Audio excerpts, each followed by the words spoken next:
Hello law students, कैसे हैं आप सभी लोग। मैं हूं आपका होस्ट, आपका दोस्त रमन। आप सभी लोग का वेलकम करता हूं अपने यूट्यूब चैनल लीगल ग्लोसरी पे। सो गाइस, अगर आप LLB third semester Kanpur university के स्टूडेंट हैं तो आज की वीडियो आपके लिए बहुत ज्यादा इंपॉर्टेंट होने वाली है, क्योंकि आज की इस वीडियो में मैं आपको बताने वाला हूं कि कौन से सब्जेक्ट आपको पढ़ने हैं, इन सब्जेक्ट को मैं कैसे पढ़ना है, इन सब्जेक्ट के में नोट्स कैसे बनाने, आंसर राइटिंग कैसे करनी है, एंड कैसे हम किस प्लान से हम 60 to 80% मार्क्स, 70 to 80% मार्क्स अपने एग्जाम में ला सकते हैं। एंड साथ ही साथ अगर आपको एक सफल वकील बनना है फ्यूचर में, या आपको जज बनना है, तो किन सब्जेक्ट पे आपको ज्यादा फोकस करना है एलएलबी थर्ड सेमेस्टर में, उसकी भी बात करने वाला हूं। तो अगर मैं आपको इन शॉर्ट बताना चाहूं तो देखो, आपके एग्जाम की तैयारी और आपके कैरियर की तैयारी आज इस वीडियो में होने वाली है। ओके, तो वीडियो को पूरा देखना, बिल्कुल भी स्किप मत करना। एक चीज मैं आपको बताना चाहता हूं दोस्तों, वीडियो स्टार्ट करने से पहले, कि जो चीजें आपको बताने वाला हूं दोस्तों, ये मैंने खुद दोस्तों कानपुर यूनिवर्सिटी में अपने 5 ईयर एलएलबी के दौरान में सीखी है दोस्तों। एंड ये मुझे जब रियलाइज हुआ है दोस्तों, लास्ट के कुछ सेमेस्टर में जाकर रियलाइज हुआ कि ये चीजें कितनी ज्यादा जरूरी है। कॉलेज में आपको किसी तरह का प्रॉपर गाइडेंस नहीं मिलेगा, कोई मेंटोरशिप नहीं मिलेगा, कुछ भी नहीं मिलेगा। आप अगर कानपुर यूनिवर्सिटी एलएलबी या बीएलएलबी के स्टूडेंट है तो आपको ये एग्री करते हैं कि नहीं, आप कमेंट करके बताना कि आपको किसी तरह का कोई सपोर्ट कॉलेज की तरफ से नहीं मिलता है, एंड इसका खामियाजा हमें बाद में जाके भुगतना पड़ता है। तो इस चीज को याद रखना। अगर आपको यकीन नहीं है तो जो स्टूडेंट आपके सीनियर जो पास आउट हो चुके हैं एलएलबी बीएलएलबी, तो आप उनसे पूछ सकते हैं कि कितनी सारी चीजें उनको ये बाद में पता चलती, रियलाइज होती कि उनसे गलती हो गई, बट मैं आपको यहाँ पे ये कमी महसूस नहीं होने दूंगा। ओके, तो चलिए वीडियो स्टार्ट करते हैं। वीडियो स्टार्ट करने से पहले आप सभी से मेरी रिक्वेस्ट है कि अगर आप पहली बार चैनल पे आए तो चैनल को सब्सक्राइब जरूर कर लेना। तो देखो, हमें इस बार सब्जेक्ट कौन कौन से पढ़ने हैं एलएलबी थर्ड सेमेस्टर में। सबसे पहले हम लोग ये जान लेते हैं, हम लोग को एडमिनिस्ट्रेटिव लॉ पढ़ना है, यानी हिंदी में जिसको हम लोग प्रशासनिक विधि भी कहते हैं। सेकंड हमारा एनवायरमेंटल लॉ, जिसको हम लोग पर्यावरण विधि भी कहते हैं। थर्ड हमारा कंपनी लॉ, कंपनी विधि, जिसको हम लोग हिंदी में कहते हैं। फोर्थ हमारा टीपी या टोपा, जिसको हम लोग शॉर्ट में कहते हैं। इंग्लिश में लोग कहते हैं ट्रांसफर ऑफ प्रॉपर्टी एक्ट या प्रॉपर्टी लॉ आप लोग कह सकते हैं, जिसको हम संपत्ति हस्तांतरण अधिनियम भी कहते हैं। देन हमारा आता है लेबर लॉ फर्स्ट, जिसको हम लोग श्रमिक कानून भी कहते हैं, ठीक, श्रमिक विधि भी कहते हैं, ठीक। तो ये कुछ हमारे 5 सब्जेक्ट हैं दोस्तों। अब इनको मैं रीड आउट कैसे करना, पहले इसकी बात कर लेते हैं, ठीक। देखो, रीड कैसे करना। सबसे पहले हमारा काम एज अ लॉ स्टूडेंट क्या होना चाहिए, जो मैं करता था दोस्तों, मैं आपके साथ वो सारी चीजें शेयर करना जो मैं अपने एलएलबी के दौरान मैंने किया। देखो, सबसे पहले मुझे क्या करना होता है, जो भी सिलेबस आता है हमें उसका प्रिंट आउट निकलवा लेना होता है। Not soft copy, print out निकलवाइए, उसको अच्छे से एनालिसिस करना होता है, ठीक। हम एनालिसिस कर लेते हैं। देन हमें क्या करना होता है कि हर एक सब्जेक्ट का हमें ब्लू प्रिंट तैयार करना होता है, हर एक टॉपिक का, हर एक चैप्टर का हमें ब्लू प्रिंट तैयार करना होता है, ठीक। तो मैंने यहाँ पे इसलिए ब्लू प्रिंट लिख रखा है। देन हमें उसके बाद अपने खुद के नोट्स बनाने होते हैं, उनको लर्न करना होता है, उनका रिवीजन करना होता है। देखो, रिवीजन की भी एक ट्रिक होती है दोस्तों। ओके, ऐसा नहीं कि हम लोग सिर्फ याद कर रहे हैं सुबह उठ कर रिवाइज कर ले। ये एक कॉमन ट्रिक होती है जो आप लोग 12th तक अपनाते हैं। लॉ में एक अलग से रिवीजन ट्रिक आती है, वो भी आपके साथ शेयर करूंगा। ओके, तो इस चीज को याद रखना। मैंने आपको यहाँ पे ये सारी चीजें बता दी। अब ब्लूप्रिंट से एग्जांपल क्या मैं आपको बता सकता हूँ। फॉर एग्जांपल मैंने आपके लिए बना रखा है, मैं आपको बताता हूँ। देखिए, मैंने आपके लिए पूरी फाइल तैयार कर रखी है एलएलबी थर्ड सेमेस्टर के लिए, पूरी की पूरी। इसको तैयार करने में मुझे 1 वीक लगा है दोस्तों। तो मैं आपके सामने एग्जाम्पल शेयर करने जा रहा हूँ एडमिनिस्ट्रेटिव लॉ का। ही में प्रशासनिक जो आपका पहला पेपर भी जिसका होता है, उसमें मैंने आपकी यूनिट जो फर्स्ट है, reason for the development of administrative law definition and it इसको। अब मैंने इसका ब्लूप्रिंट कैसे तैयार किया, देखो मैंने इसका ब्लूप्रिंट, देखो मैं, आप देख सकते हैं, आपको अगर समझ में आए तो देखिए मैंने इस तरह से इसका तैयार किया। आप लोग देख सकते हैं, इसको मैंने पार्ट्स में डिवाइड किया। देखो, यहाँ पे मैंने हिंदी में भी नहीं लिखा, वो भी मैं मेंशन कर दूंगा। मैंने इसमें क्या किया, जो उसका चैप्टर यूनिट थी, हाँ, मैंने इसके नीचे सिंपल से लाइन खींची, उसके नीचे एक लाइन और खींच दी, और उसमें मैंने लिखा कौन कौन से टॉपिक इससे पूछे जा सकते हैं। फर्स्ट डिफिनेशन, सेकंड मैंने इसको मीनिंग में डिवाइड कर दिया, थर्ड नेचर इसका पूछा जा सकता है, स्कोप इसका पूछा जा सकता है, ग्रोथ एंड रीजन पूछा जा सकता है, कैरेक्टरिस्टिक पूछा जा सकता है, हिस्टोरिकल बैकग्राउंड पूछा जा सकता है। तो मैंने क्या किया, एक यूनिट का मैंने ब्लूप्रिंट तैयार कर लिया। अब मैं इसको एनालिसिस करूंगा प्रीवियस क्वेश्चन पेपर के साथ में भी। तो बहुत सारी टेक्निक्स हमें फॉलो करनी पड़ती है ब्लूप्रिंट के लिए। ओके, तो आप याद रखना, इस तरह से आप इसको पढ़ सकते हैं। एंड ध्यान रखना, जो भी करना या तो A4 साइज पेपर पे लिख के करना या प्रिंट आउट निकलवा के करना। ओके, सिर्फ डिजिटल के चक्कर में मत पढ़ना। देन अब हमारे सामने आता है कि हमें कौन कौन से सब्जेक्ट पे, कौन कौन से सब्जेक्ट हार्ड है और कौन कौन से सब्जेक्ट इजी है। देखिए, ये आपके अकॉर्डिंग भी आपको लग सकते हैं, मैंने अपने अकॉर्डिंग यहाँ पे मेंशन कर रखे हैं। अब मुझे हार्ड सब्जेक्ट में मैंने लिस्ट में डाला, इन्वायरमेंट लॉ को डाला है, एंड इसके बाद मैंने लेबर लॉ को डाला एंड एडमिनिस्ट्रेटिव लॉ को डाला। इजी सब्जेक्ट मैंने कंपनी लॉ को डाला एंड टीपीए को डाला, टोपा ट्रांसफर ऑफ प्रॉपर्टी एक्ट को डाला, ठीक। तो अगर मैं यहाँ पे कहूँ हार्ड सब्जेक्ट, तो हार्ड सब्जेक्ट यानी इन्वायरमेंट लॉ बहुत ईजी सब्जेक्ट होता है। मैंने यहाँ पे हार्ड में क्यों डाला, देखना, लेबर लॉ मैं इसको भी इजी सब्जेक्ट समझता हूँ मेरे अकॉर्डिंग, ठीक। एडमिनिस्ट्रेटिव लॉ मैं इसको भी इजी समझता हूं, लेकिन मेरे लिए कंपनी लॉ में समझता हूं थोड़ा सा टफ है। टीपीए हालांकि मुझे समझ में आता था अच्छे से मेरे अकॉर्डिंग। तो मैंने यहाँ पे क्या किया, जो मेरे को इजी सब्जेक्ट लगते थे मैंने उनको हार्ड सब्जेक्ट में डाल दिया है, एंड जो हार्ड थोड़े बहुत लगते थे मैंने उनको इजी सब्जेक्ट में डाल दिया। तो इससे क्या होगा कि यानी एक प्रॉब्लम सॉल्व होगी। हार्ड यानी इजी जो मुझे लगते थे मैंने उनको हार्ड में ऑलरेडी डाल दिया, ठीक, वो तो मुझे हो जाएगा। यानी अब जो हार्ड लगते थे वो मैंने ईजी में डाल दिया। यानी कहने का मतलब है क्या, इन सब्जेक्ट पे थोड़ा अच्छे से फोकस करना होगा एंड इन पे तो हमें कमांड बना के चलनी होगी, क्योंकि ये हमारे लिए परसेंटेज मेकिंग का काम करने वाले हैं। तो आपको क्या करना होता है, अगर कहने का मतलब शॉर्ट फॉर्म में बताऊं, कि अगर आपके 5 सब्जेक्ट है, 5 में से आपको 3 सब्जेक्ट ऐसे फाइंड आउट करने लें जो आपके लिए परसेंटेज मेकिंग का काम करने वाले हैं, 2 सब्जेक्ट ऐसे फाइंड आउट करने लें जिसमें आपको लोग थोड़ा सा वीक है बट हमें इसमें हाँ इसमें पासिंग मार्क्स चल जाएंगे। तो इस तरह से हमें थोड़ा सा कैलकुलेट करते हुए चलना चाहिए। देन इसके बाद अगर मैं बात करूं कि जज लॉयर, अगर आपका सपना एडवोकेट बनने का है सफल, या आपका सपना जज बनने का है, तो आपको किन सब्जेक्ट पे फोकस करना चाहिए। देखिए, अगर आपको जज बनना है तो आपको सिंपली आपके जो ट्रांसफर ऑफ प्रॉपर्टी एक्ट है आपके जुडिशरी के एग्जाम में आता है, ठीक, कुछ स्टेट में नहीं आता वो अलग बात है, लेकिन मोस्टली आपको यूपी के जो एग्जाम होता है यूपी जुडिशरी, वहां पर ये सब्जेक्ट पूछा जाता है। देन आपका लेबर लॉ भी पूछा जाता है, एडमिनिस्ट्रेटिव लॉ तो बहुत ही इंपॉर्टेंट है, देखो तो ये भी चीजें पूछी जाती है, ठीक। देन इसके बाद अगर बात करें आपको लॉयर बनना, सिर्फ आपको जज बनना ही नहीं, आपको सिर्फ एज एन एडवोकेट अच्छा बस भाई अपना अपनी फील्ड में प्रैक्टिस करना है। तो देखो, अगर आपको कॉर्पोरेट सेक्टर में जाना तो आपके लिए कंपनी लॉ बहुत ज्यादा इंपॉर्टेंट होने वाला है, ठीक। तो आपको कंपनी लॉ को बहुत अच्छे से पढ़ना, क्योंकि आपको कॉर्पोरेट सेक्टर में बनना है भाई अच्छा सा। देन इसके बाद अगर आपको सिविल में जाना तो आपको टीपी अच्छे से पढ़ना पड़ेगा, ठीक। देन अगर आपको लेबर लॉ का लॉयर बनना है, देखो अर्निंग लेबर लॉ में भी बहुत अच्छी होती है, कंपनी लॉ में भी बहुत अच्छी, टीपीए में भी बहुत अच्छी, नहीं प्रॉपर्टी लॉ में बहुत अच्छी अर्निंग होती है, बट उसके लिए आपको अपना मास्टर बनना पड़ता है, उस फील्ड का मास्टर बनना पड़ता है। तो अभी से अगर आप पढ़ेंगे तो आपकी चीजें जो आगे फ्यूचर में जो भी चीजें होने वाली आपके लिए ईजी हो जाएंगी, ठीक। अब इसके बाद मैंने कुछ लिस्ट बना रखी कि कौन सी चीजें हमें करनी चाहिए, कौन सी चीज में नहीं करनी चाहिए। नोट्स कैसे बनाने, आंसर राइटिंग कैसे करनी, वो भी इस वीडियो में बताऊंगा, ठीक। वीडियो आप लोग पूरी देखें, ठीक।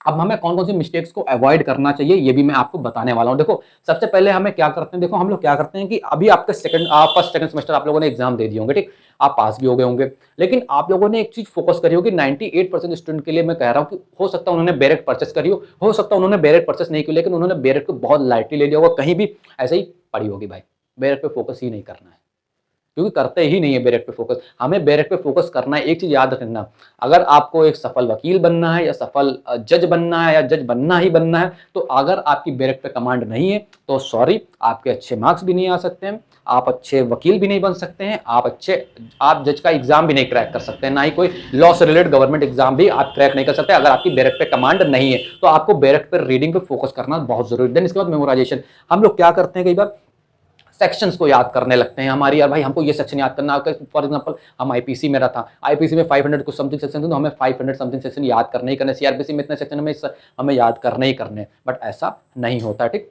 तो हमें कभी कभी कुछ सेक्शन को हमें सेक्शन को मेमोराइज नहीं करना होता। एक चीज मैं बता देता हूँ, सेक्शन याद नहीं किए जाते, वो प्रैक्टिकली जब अप्लाई करते हैं वो याद हो जाते हैं, ठीक। देन इसके बाद हम लोग सबसे बड़ी मिस्टेक करते हैं, केस लॉ पे हम लोग फोकस नहीं करते, जजमेंट पे हम लोग बिल्कुल भी फोकस नहीं करते, जजमेंट को हम लोग सिर्फ as it is answer writing के लिए यूज करते हैं। अगर मैं आपको सफल बता रहा हूँ, आप किसी भी एडवोकेट से मिलना जाकर, जो बहुत बड़े एडवोकेट आपके सिटी में होंगे या जो भी जज होंगे, रिटायर्ड जज होंगे, उनसे आप पूछना जाकर जजमेंट के महत्व क्या होता है। अगर आप जजमेंट रीड नहीं कर रहे हैं तो आप आंसर राइटिंग अच्छी नहीं कर सकते हैं, आप आंसर नहीं अच्छे से लिख सकते हैं, आप एडवोकेसी के फील्ड में भी आगे नहीं बढ़ सकते हैं, जज भी नहीं बन सकते हैं। तो कुछ चीजें मैं आपको बता रहा हूं कि आपको एलएलबी के दौरान आपको करनी चाहिए। अभी मैं इन सब चीजों का क्यों वैल्यू मैं आपको बताने वाला हूं। अब रही बात आंसर राइटिंग की बात करते हैं, तो आंसर राइटिंग क्या होता है, हम लोग कई बार क्या करते हैं कि जाते हैं, जो भी हमने सीएलएस सीएलपी में पढ़ा या हमने जो भी बुक्स में पढ़ा सेम एज इट इज उठा के वहीं पे रख देते हैं जाके। ऐसा नहीं होता, आंसर आप राइटिंग ऐसे आपको मार्क्स नहीं मिलने वाले हैं। आंसर राइटिंग में क्या करना होता है, देखो आप क्या कर सकते हैं, सबसे पहले आप इंट्रोडक्शन लिख सकते हैं, कोई भी क्वेश्चन आपका है, देन उसके बाद उस क्वेश्चन से रिलेटेड कुछ डिफिनेशन आप लिख सकते हैं। देन आपको एक बॉडी होती है, उसमें आपने जो भी लीगल एस्पेक्ट हैं, जो भी लीगल प्रिंसिपल, जो भी आपने लीगल थ्योरी पढ़ी है आप वो लिखें। देन उसके बाद में आप उससे रिलेटेड कुछ केस लॉस मेंशन करें, वहां पे एक दो जो भी आपको पता प्रॉपर पता होना चाहिए, नहीं कि कुछ गलत भी मेंशन कर दिया जाए। नहीं, अगर आप आंसर राइटिंग सही से कर रहे हैं, चीज फॉलो करें, तो उसमें प्रॉपर लिखना होता है, ठीक। देन उसके बाद कंक्लूजन आपको लिखना होता है आंसर राइटिंग में, ओके। डिटेल में इसके ऊपर भी बात करेंगे। देन इसके बाद टाइम मैनेजमेंट बहुत बड़ी चीज होती है, हम लोग टाइम मैनेजमेंट नहीं करते। फॉर एग्जांपल आप एडवोकेसी कर रहे हैं, काफी सारे लोग प्रैक्टिस कर रहे होंगे, काफी सारे लोग लॉ स्टूडेंट होंगे, कई अलग जगह जॉब कर रहे होंगे, और टाइम मैनेजमेंट नहीं करते हैं। किसी दिन 1 घंटा, किसी दिन 2 घंटे, किसी दिन 3 घंटे।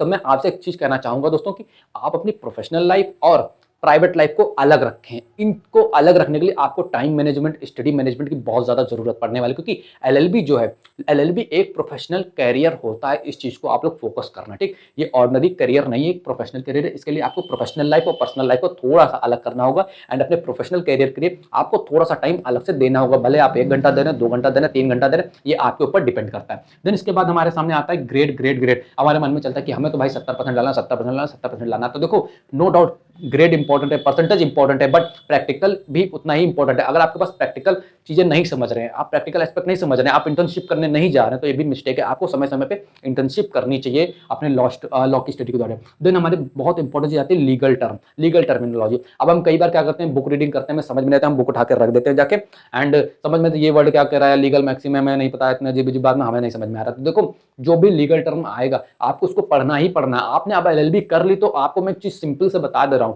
अगर आपने एलएलबी कर ली तो आपको जजमेंट पढ़ने ही पढ़ने हैं, आपको लीगल मैक्सिम, लीगल टर्म पढ़ने ही पढ़ने, आपको बैरेक्ट पढ़नी ही पढ़नी है, आपको लीगल नॉलेज पढ़नी ही पढ़नी। अगर आप नहीं पढ़ रहे हैं तो आप कैसे सपोज कर सकते हैं कि आप एक एडवोकेट बन जाएंगे, क्योंकि यही लीगल टर्म होते हैं कि जो एक एडवोकेट और एक कॉमन पीपल को अलग बनाते हैं। ऐसे तो कोई भी कॉमन मैन आएगा, कॉमन पीपल आएगा और वो कहेगा कि भाई मैं अपना केस खुद से लड़ सकता हूं, बट वो क्यों नहीं लड़ पाता? भाई राइट तो दिया था कि हम अपना केस स्वयं से लड़ सकते हैं। कई लोग नहीं कहते, वीडियो बना के कहते हैं कि भाई हम अपना केस खुद से लड़ सकते हैं, मेरे पास ये राइट है, बिल्कुल लड़िए आप, लेकिन आपको क्या जजमेंट पढ़ने की नॉलेज है, आपको क्या बैरेक्ट पढ़ने की नॉलेज है, आपको क्या लीगल टर्म की नॉलेज है कि कैसे क्या करना। तो इसके लिए आप क्या करते हैं, जो भी लीगल टर्म आया करे उसके लिए एक डायरी बना लीजिए, आप वहां पे एक लीगल टर्म लिख दीजिए, उसको हिंदी में मतलब अपने अकॉर्डिंग आप लिख सकते हैं वहां पे, ठीक।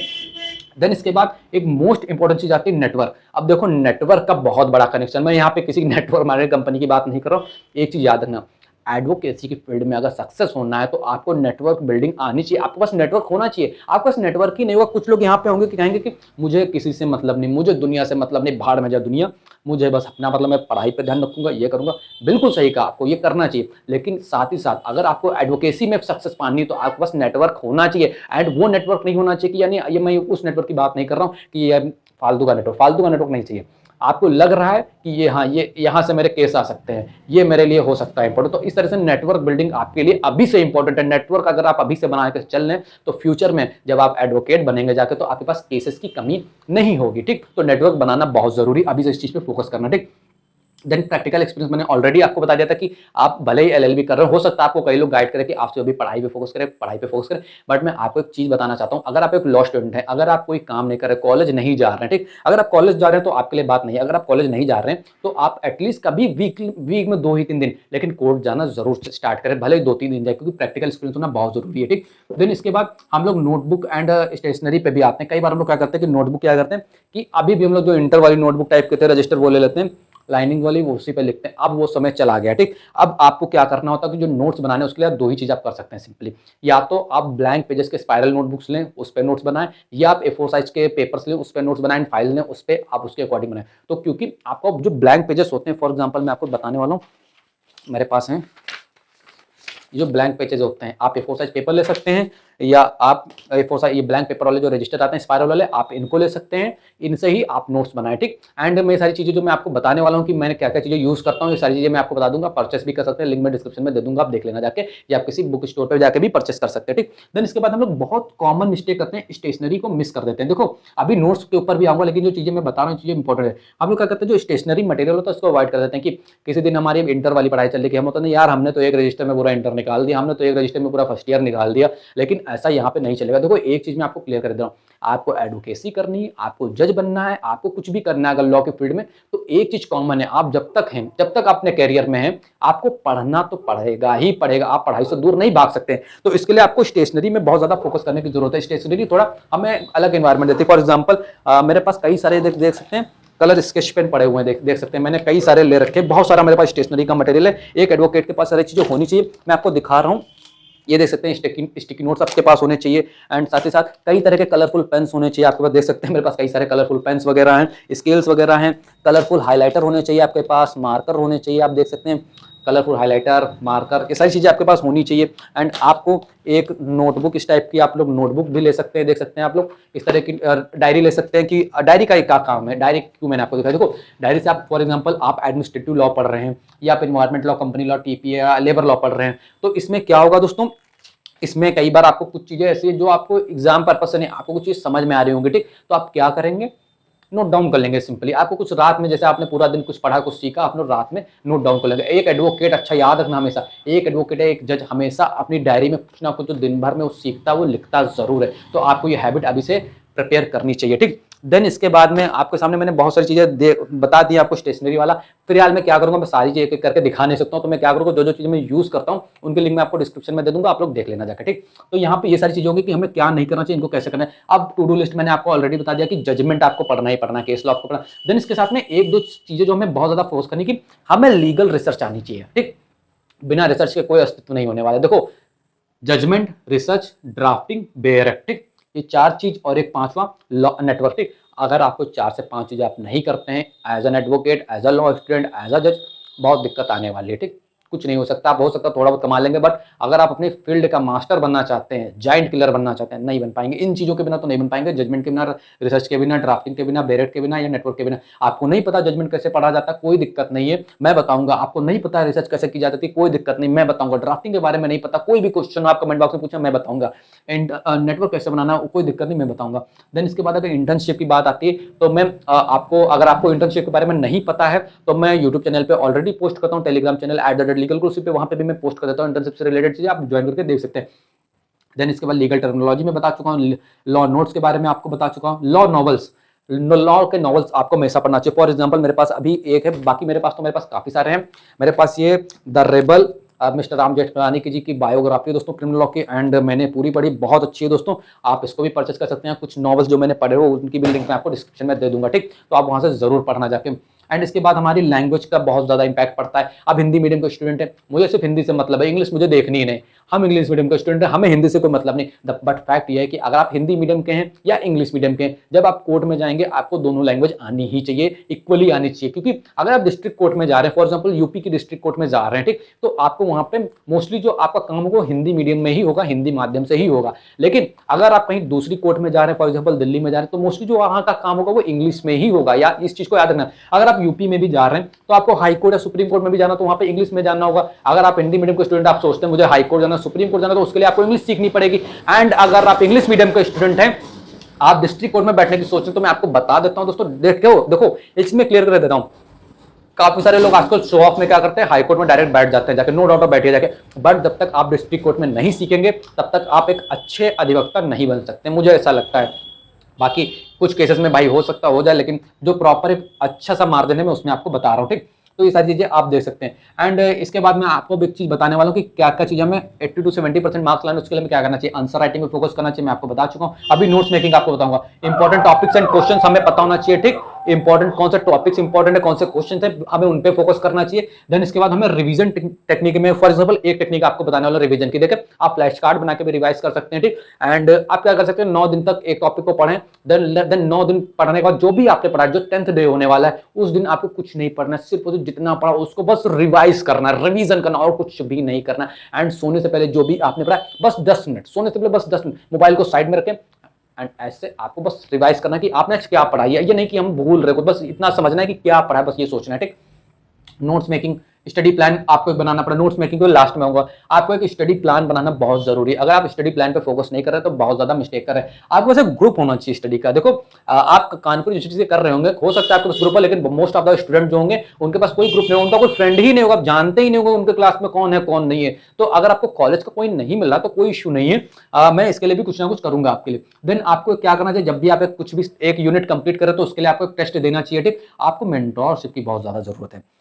देखो आप लोगों में कोई कमी नहीं है, ठीक। अगर आपकी बैक भी आई तो कोई इश्यू नहीं है। देखो एक चीज मैं क्लियर करना चाहता हूं कि अगर आपकी बैक भी होगी, आपके में कैरी ओवर भी होगा, तो वो इसलिए नहीं होगा कि आपकी पढ़ाई अच्छी नहीं हो रही, आपको पढ़ना नहीं आता, आपको लॉ करना नहीं आता। सब सारा खेल किस चीज का होता है, मेंटोरशिप एंड गाइडेंस का। कॉलेज की तरफ से कुछ मिलता ही नहीं, मेंटोरशिप कॉलेज की तरफ से कोई गाइड ही नहीं होता, कोई सपोर्ट ही नहीं मिलता, कॉलेज बताता नहीं क्या करना क्या नहीं करना चाहिए। तो इस चक्कर में काफी सारी प्रॉब्लम आती है। तो आपको इस चीजों की बहुत जरूरत है। आप किसी सीनियर से मेंटोरशिप ले सकते हैं, आप किसी एडवोकेट से भी, अगर आपके एजुकेटर अच्छे हैं, टीचर्स अच्छे हैं, तो आप उनसे बात कर सकते हैं, तो वो अभी आपको मेंटोरशिप कर सकते हैं। बाकी मैं तो आपके लिए हूँ ही अवेलेबल, ठीक। कोई इशू नहीं है, जो भी प्रॉब्लम हुआ करे आप लोग डायरेक्ट मुझसे पूछ लिया करें कमेंट बॉक्स में, ठीक। या चलिए वो चीज मैं आपको बताता हूँ, ठीक। अब मैं आप मेन मुद्दे पे आता हूँ, नोट्स मेकिंग पे। नोट्स मेकिंग के लिए मैंने कुछ चीजें लिख रखी, मैं आपको बता रहा हूँ। फॉर एग्जांपल जस्ट मुझे आप 1 मिनट दें, मैं आपको बता रहा हूँ कि मैंने बहुत इंपॉर्टेंट पॉइंट्स आपके लिए नोट डाउन कर रखे हैं, ठीक। ओके, सो देखो मैंने आपके लिए देखो एक चीज तो मैंने आपको बता दिया कि नोट्स बनाने के लिए आपको स्टेशनरी का जो मटेरियल होता है वो आपको लेना ही लेना है, ठीक। देखो थोड़ा स्पेंड करना, स्टेशनरी का मटेरियल जब लेंगे, कलरफुल पेन्स वगैरह लेंगे तो बहुत जरूरत पड़ेगी। मैं बताता हूँ क्यों। कलर पेन ले सकते हैं, A4 साइज पेपर, रजिस्टर आपको जो मैंने बता दिया, ठीक। इसके बाद जो स्टेप बेरेट, अब नोट्स बनाने के लिए बेरेट की क्या आवश्यकता होगी। देखो फॉर एग्जाम्पल मेरे पास एक बेरेट है, ट्रांसफर ऑफ प्रॉपर्टी एक्ट का बेरेट है, डिक्लॉर्ड एडिशन दोस्तों, ठीक। तो अब मैं क्या कर सकता हूं, देखो कोई भी मैं एक सेक्शन खोलता हूं, मान लीजिए मुझे कोई टॉपिक आता है, मॉर्गेज का आता है टॉपिक, है कोई भी टॉपिक आता है, मैं उसको सेक्शन खोलूंगा। अब पहले मैं देखूंगा उससे रिलेटेड सेक्शन कहां पे, किस चैप्टर में आ रहा है, ठीक। तो मैं एक सेक्शन को जब पूरे अच्छे से पढ़ूंगा, ठीक, बहुत अच्छे से एनालिसिस कर लूंगा, ठीक, उसको कॉन्सेप्ट समझने की कोशिश करूंगा, उसका कोई वर्ड समझ में नहीं आ रहा तो उसको नेट का यूज करूंगा जाके, भाई AI का यूज करूंगा, समझूंगा जाके, और मुझे वो समझ में आ जाएगा तो मैं क्या करूंगा, उसको डिवाइड करूंगा। कैसे, मॉडगेज लिख लिया, उसको मैं डिवाइड करके डायग्रामेटिक नोट्स में उसको कन्वर्ट कर दूंगा, ठीक। तो ये एक नोट्स मेकिंग टेक्निक होती है दोस्तों कि आपको बेरेट से नोट्स जो बनाने वो डायग्रामेटिक नोट्स बनाने बेरेट से, याद रखना। ये बेरेट से जो नोट्स आप लोग क्या करते होंगे, कुछ लोग बेरेट का जो सेक्शन होता है सिंपल एज इट उसको उठा के पेस्ट कर देते हो कॉपी में, तो ऐसा नहीं करना है, ऐसा बिल्कुल भी नहीं करना, ठीक। तो बेरेट का आपको कैसे बनाना, मैंने आपको बताया, डायग्रामेटिक नोट्स बनाने, उसको पार्ट में टुकड़ों टुकड़ों में डिवाइड करके उसके नोट्स बनाने हैं, ठीक। अब इसके बाद आप क्या कर सकते हैं, आपको जो भी नोट्स बनाने हैं, ठीक, वो आपको टू द पॉइंट बनाने हैं। अब आप एक लॉ स्टूडेंट के तौर पे अगर आप थ्योरी वाले नोट्स बना रहे हैं कि एक टॉपिक के आप 10 पन्ने आंसर लिख रहे हैं, 5 पन्ने एक टॉपिक पर लिख रहे हैं, तो ऐसे आप पढ़ाई नहीं कर सकते। आपको टू द पॉइंट नोट्स बनाने चाहिए, क्योंकि आप देखिए पहले क्या करना होगा, आपको टॉपिक जो भी टॉपिक के आप नोट्स बना रहे हैं उस टॉपिक का पूरा कॉन्सेप्ट आपको क्लियर कर लेना चाहिए, ठीक। सारा कॉन्सेप्ट क्लियर होगा, अब उसको जो इंपॉर्टेंट पॉइंट्स हैं तो उसको आपको टू द पॉइंट शॉर्ट में लिख लेना चाहिए, ठीक, टू द पॉइंट, और उसको भी आप डायग्रामेटिक नोट से चार्ट के फॉर्म में या फ्लो चार्ट के फॉर्म में बना सकते हैं, ठीक। इसके बाद आप क्या कर सकते हैं, इंपॉर्टेंट सेक्शन हो गए, इंपॉर्टेंट केस लॉज हो गए, वो आप लिख लें। एंड इसी के साथ इलस्ट्रेशन पे बहुत ज्यादा फोकस करना, जिस चीज की बेरेट आपके पास है, फॉर एग्जांपल जो आपकी ट्रांसफर ऑफ प्रॉपर्टी संपत्ति हस्तांतरण अधिनियम, उसमें जो इलस्ट्रेशन दिए होंगे उन पे अच्छा खासा फोकस करना आपको, ठीक। इसके बाद आप क्या कर सकते हैं, माइंड मैपिंग कर सकते हैं, फ्लो चार्ट्स बना सकते हैं। एंड साथ ही साथ एक चीज मैं आपको बताना चाहता हूं कि जो भी नोट्स बनाना, अब फॉर एग्जांपल आप हिंदी मीडियम के स्टूडेंट हैं तो ऐसा नहीं कि सारी चीजें मैंने हिंदी में ही लिख दी, आप इंग्लिश मीडियम के स्टूडेंट फॉर एग्जांपल आप सारी चीजें इंग्लिश में ही लिख देते हैं, तो ऐसा नहीं हो सकता। देखो सच्चाई एक्सेप्ट करनी चाहिए कि देखो जो हिंदी एंड इंग्लिश है, हमें ना, हम अगर हिंदी मीडियम के स्टूडेंट है तो हो सकता है 100 में से 10 स्टूडेंट ऐसे हो जिनको कंप्लीट हिंदी आती है, उनको पूरी हिंदी भी नहीं आती है। एंड जो इंग्लिश मीडियम वाले स्टूडेंट उनकी तो मैं गारंटी लेके कह रहा हूँ कि 98% स्टूडेंट ऐसे होंगे जिनको इंग्लिश ही नहीं आती सही से, लेकिन हाँ उनको इतनी आती है, पढ़ लेते हैं, लिख लेते हैं, लेकिन बोलने भी प्रॉब्लम होती है, ठीक। तो इस चीज को फोकस करना, जो भी हम नोट्स बनाएंगे वो हिंदी एंड इंग्लिश मिक्स बना सकते हैं। ये मैं अपने तरीके से बता रहा हूं, आपको फॉलो करना तो फॉलो करें। आप हिंदी में सिर्फ हिंदी में कंफर्टेबल तो आप सिर्फ हिंदी के नोट्स बनाएं, आप अगर सिर्फ इंग्लिश में कंफर्टेबल है तो आप इंग्लिश में बनाएं। बट मेरा कहने का मतलब है कि ऐसे नोट्स बनाएं जिससे आपका कॉन्सेप्ट क्लियर होना, कि सिर्फ दिखाने के लिए wow my notes is looking so beautiful like that, तो इस तरह से नोट्स नहीं बनाने, ठीक। तो आपको अपने आप को समझाने के लिए नोट्स बनाने हैं, ठीक। तो इस चीजों को आप लोग ध्यान रखना। अब इसके बाद अगर मैं बेरेट टेक्स्ट बुक CLA CLP की बात करूं, देखो एडमिनिस्ट्रेटिव लॉ की आप लोग बुक ले सकते हैं, ठीक। इसकी बुक मेरे पास भी, मैंने भी बुक ली थी, कौन सी ली थी मैं आपको डिस्क्रिप्शन में लिंक दे दूंगा, आप लोग देख सकते हैं। लेकिन ध्यान रखना, मैं जो भी चीजें बताने वाला हूं, ठीक, कहीं भी लेना, बुक स्टोर से लेना जाके। अगर आप लोग for example offline book store आपके यहाँ हो तो वहां पे भाई एक चीज का ध्यान रखना जो मैंने स्टार्टिंग में फेस की थी, भाई मैं कहता था नया एडिशन है तो नया एडिशन है, ये पढ़ लो जाके, नया एडिशन है। अब जिसे पढ़ना मुझे, लेकिन उनको मुझसे ज्यादा पता कि नया एडिशन है, तो लेना तो नया एडिशन लेना, पुराना एडिशन बिल्कुल मत देना। वो आपको कोशिश करेंगे, कहेंगे यही है, कुछ नहीं बदला, ये वो। जहां से भी मत आना, लॉ स्टूडेंट हो, आपको हमेशा नया एडिशन ही पढ़ना चाहिए। लॉ बुक का हमेशा आपको नया एडिशन पढ़ना चाहिए, इस चीज पे आप लोग फोकस करना। अब इन्वायरमेंट लॉ, ये आपका एक परसेंटेज मेकिंग सब्जेक्ट होता है, ठीक। मैं आपके लिए पर्सनली इसके लिए कोई भी बेरेट या कोई भी आपको सजेस्ट नहीं करूंगा बुक वगैरह। हालांकि आपको अगर कैरियर बनाना है इन्वायरमेंट लॉ में तो आप चूज कर सकते हैं, बाकी मैं कोई भी इसमें सजेस्ट नहीं करता हूं। आप इसकी CLA CLP जो भी लेना चाहे ले सकते हैं, आप इसको इंटरनेट के माध्यम से भी पढ़ सकते हैं। देन हमारा आता है कंपनी लॉ, बहुत बड़ा सब्जेक्ट है, बहुत ज्यादा सेक्शंस हैं एंड बहुत लेंथी सब्जेक्ट भी इसको हम कह सकते हैं। इस पे अगर आपको अच्छे से फोकस करने की बहुत जरूरत है। एंड स्पेशली अगर आपको कंपनी लॉ में अपना कैरियर बनाना है, कॉर्पोरेट लॉ में अपना कैरियर बनाना है, किसी कंपनी में जाके काम करना है या कंपनी में जाके लीगल एडवाइजर बनना है, आपको इन फ्यूचर कभी CA CS का पेपर देना है, तो इसको आपको बहुत अच्छे से पढ़ना होगा। इसकी बुक आपको परचेस करनी चाहिए एंड इसकी बेरेट भी अगर जो अवेलेबल होगी वो भी मैं आपको बता देता हूँ, ठीक। लेकिन इतना याद रखना कि इसकी जो बुक आएगी वो यानी थोड़ी सी कॉस्टली हो सकती है, बट आपको इन्वेस्ट करना जरूरी है, ठीक। देन इसके बाद TPA and transfer of property, इसकी आपको बेरेट मिल जाएगी एंड इसकी आपको बेरेट परचेस करनी है। साथ में अगर आपको बेरेट पढ़ने में प्रॉब्लम हो रही है तो इसकी भी टेक्स्ट बुक मैं वहां पे मेंशन कर दूंगा, ओके। इसके बाद लेबर लॉ फर्स्ट, इसकी भी बुक मैं आपको बता दूंगा, इसकी भी बुक आप ले सकते हैं। रही बात CLA CLP की, तो देखो CLA CLP आप ले सकते हैं, कोई इशू नहीं। अगर आपको मिल रही है तो आप उससे भी पढ़ सकते हैं, कोई इशू नहीं। बट इतना ध्यान रखना, एक चीज मैं आपको बता दे रहा हूँ कि एज अ लॉ स्टूडेंट जो मैंने फील किया दोस्तों, कि नोट्स हमेशा खुद से बनाना, ठीक। नोट्स हमेशा खुद से, मतलब सीएलएस सीएलपी को, यानी कोई भी बुक हो, सीएलएस सीएलपी हो, कोई भी टेक्स्ट बुक हो, आप उनको हमेशा एज अ रेफरेंस के तौर पे प्रेजेंट करना, एज अ रेफरेंस के तौर पे यूज करना, ठीक। अब वहां पे स्किल जो यूज करना, नोट्स बनाना, अपनी बनाना, अपने अकॉर्डिंग बनाना, ताकि कभी कोई प्रॉब्लम नहीं होगी, ठीक। तो कई बार क्या होता है कि यार मैं बताना चाहता हूँ कि मैं बुक पढ़ रहा हूँ, मुझे कुछ समझ में नहीं आ रहा, टेक्स्ट बुक मैंने पढ़ रहा हूँ, ठीक, मैंने सेम विजिट जो भी आया मैंने वही सेम विजिट उठा के वहां पे लिख लिया। हमें बुक्स को ऑब्जर्व करना होता है, ठीक। अगर कोई पॉइंट कह रहा है, कोई डेफिनेशन कह रही है, तो हमें ऑब्जर्व करना होता है, उसको जो रियल वर्ल्ड होता है उसके साथ कनेक्ट करना होता है। एंड इसके लिए हमें कौन सी चीजों की हेल्प पड़ती है, केस लॉस की हेल्प पड़ती है। तो देखना हर एक चीज एक चीज से जुड़ी हुई होगी, ठीक। तो इस चीज पे ध्यान रखना, केस लॉ आपको पढ़ना, कोई भी टॉपिक, फॉर एग्जांपल आपको लॉ का समझ में नहीं आ रहा, कोई भी हेडिंग, कोई भी टॉपिक, तो उससे रिलेटेड आप एक केस लॉ पढ़ लेना, आपका सारा डाउट वहीं पे क्लियर हो जाएगा, ठीक। सो इंपॉर्टेंट चीज मैंने आपको बता दी है।